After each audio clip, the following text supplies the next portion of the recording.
Aqui é o Consim, Construção Imperial, primeiro canal de notícias com visão monarquista do Brasil.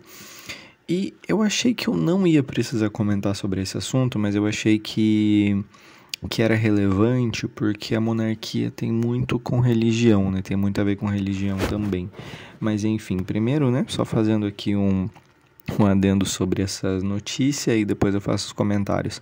Acontece que esse Frei Gilson, que eu particularmente não conhecia, ele é bem famoso na internet, é bem famoso no Twitter e no YouTube. Ele fez até algumas entrevistas em podcasts que falaram que são muito bons, mas eu particularmente não vi inteiro. Vi alguns cortes, mas não cheguei a ver inteiro, ou foi algo tão marcante a ponto de eu memorizar. Mas esse Frei Gilson, ele virou uma polêmica porque na quaresma ele tá fazendo live todo dia, pelo que eu tô entendendo, e antes ele também fazia lives todo dia, parece de madrugada, às 4 horas da manhã, aqui ó, lives diárias, durante a quaresma, às 4 horas da manhã.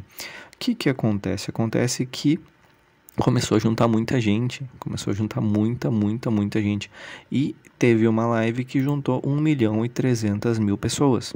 Eu vi um corte que ele fez no Vilela, que ele estava comemorando que uma live dele de madrugada estava batendo 300 mil, e agora bateu 1.300.000. Ou seja, isso só mostra como o Brasil é gigante, porque no Brasil tem mais de 200 milhões de pessoas, então com certeza sempre tem pessoas fazendo muitas coisas a todo momento. E segundo, qual é a força do catolicismo, a força dos religiosos no geral, que oram nesse país, né? Porque tá às 4 horas da manhã, rezando.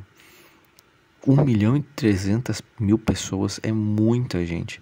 Então mostra, para quem tem um canal no YouTube e eu me considero também, que a frequência de sempre se fazer uma atitude acaba dando visibilidade.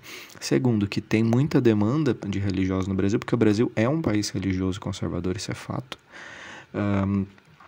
Mas incomodou a militância. Então a militância do governo, a militância esquerdista, começou a encher o saco do Frei. Mas o interessante é que é claro que eles não ligaram, eles continuaram fazendo as lives deles. E eu achei até engraçado o que aconteceu agora, dia 9, que foi ontem, que na live de ontem, no caso, o Frei, ele fez uma citação.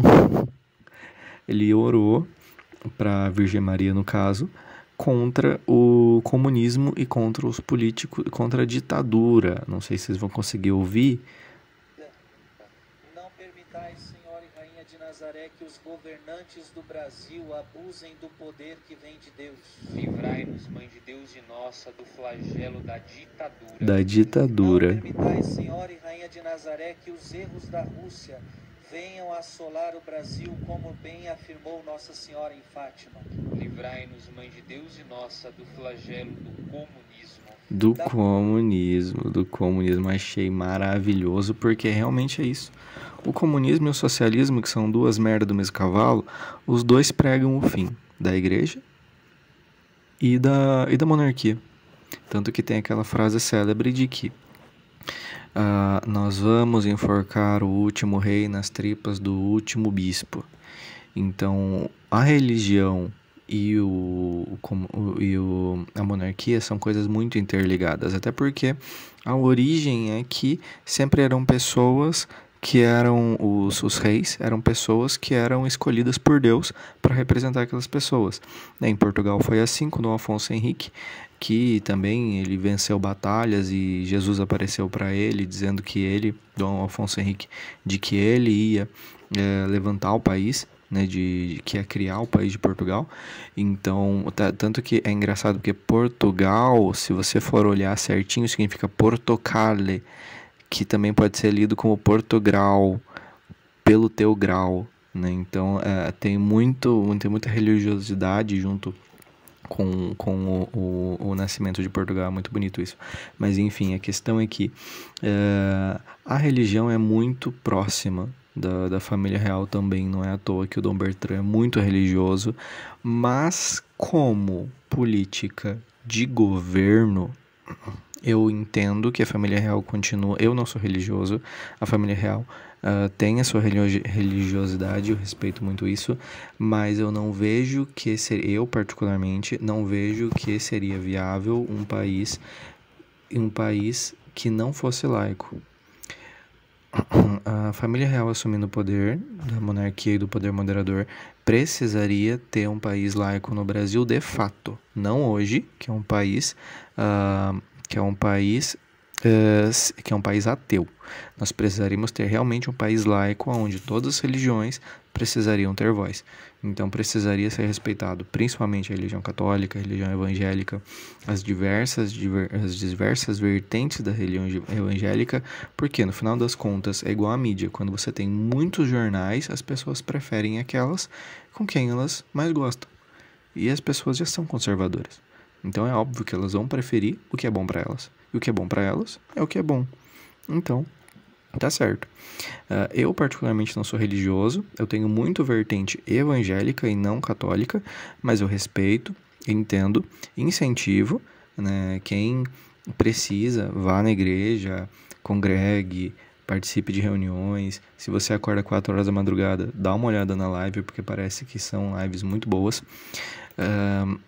E eu vejo que no Brasil ainda teria que se discutir isso sobre até onde que a família real poderia opinar sobre ter um país laico ou não. No final do Império, no Brasil, lá nas épocas de 1880 mais ou menos, o país ele já era laico, já poderia ter outras religiões do Brasil. Tanto que foi isso que motivou a Igreja Católica a soltar a mão do imperador naquela época. Mas dessa vez eu acredito que também teria que ser um país laico com diversas religiões, porque uma coisa não interfere na outra. Ter um governo de Estado, que seria a monarquia, não interfere na religião. Se você é evangélico, se você é umbandista, se você é da Assembleia de Deus, se você é da Assembleia do sétimo dia, do último dia, isso não importa. O que importa é que ter um governo de Estado vai melhorar muito a vida das pessoas, separar o que é um governo de Estado e o que é um governo de o que é um governo de o que é uma política de Estado e o que é uma política de governo. Então, ter uma política de Estado é o que poderia pensar a mais longo prazo, que seria a família real, e uma política de governo são as políticas do dia a dia, e verba, e emenda, e aonde vai fazer o quê, que é a alíquota de imposto e esse tipo de coisa. Diferenciar isso tornaria muito mais fácil o respeito às religiões e a vida no geral. Então é isso, diz aqui sua opinião, eu gostaria muito de ouvir e a gente poder debater, e compartilhe com o que você acha interessante.